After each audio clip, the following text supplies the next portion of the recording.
Tosca, c'est quoi pour toi le taste of happiness? Pour moi, le taste of happiness, c'est vraiment la cuisine, mais pas au sens de la salle, la cuisine, mais juste le fait de cuisiner, que ce soit tout seul, en famille ou avec des amis. C'est ce qui me rend en fait le plus heureuse, le fait de partager ça, que ce soit sur les réseaux sociaux ou comme j'ai dit avec ma famille, avec des amis, et de travailler des bons produits, de bien cuisiner et ensuite de s'asseoir et de passer un bon moment.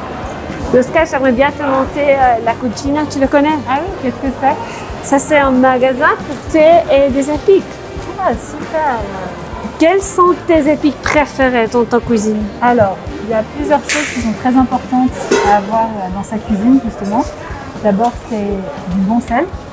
J'ai toujours un bon gros sel, soit du sel de Guérande, voilà, ce gros sel. Du poivre ou du piment, quelque chose pour relever un petit peu l'assiette. Et aussi, on peut retrouver beaucoup d'épices aromatiques. Tout ce qu'on peut retrouver par exemple dans le curry, je sais pas, le cumin, le curcuma, tout ce genre de choses. Ici, il y a beaucoup d'épices. Tu peux me montrer tes épices préférées ici? Alors, peut-être les 3.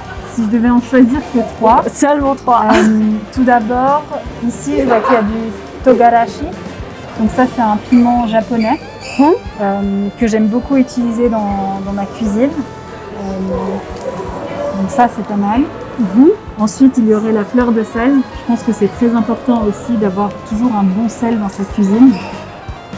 Même pour finir le plat un petit peu à la fin, un petit peu comme Salt Bay.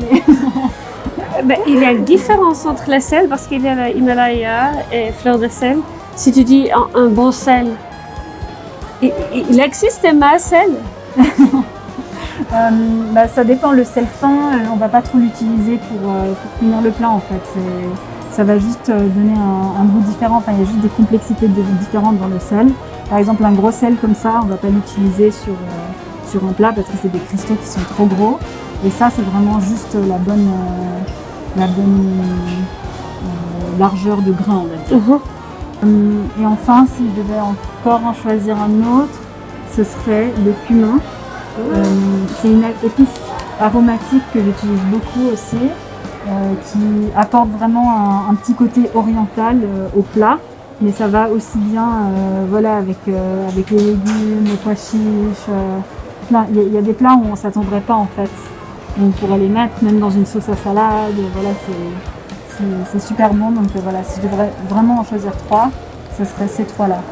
Mais cumin, c'est prémoulu. Alors, il doit être prémoulu, pas...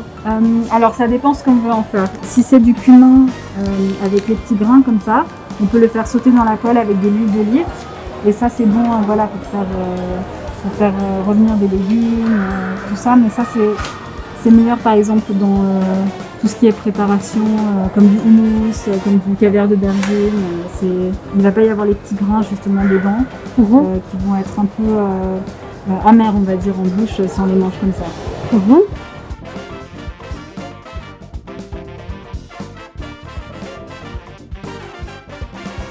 Maintenant, on va prendre les 3 épices de Tosca. À la prochaine épisode, vous allez voir quelle huile Tosca utilise dans leur cuisine.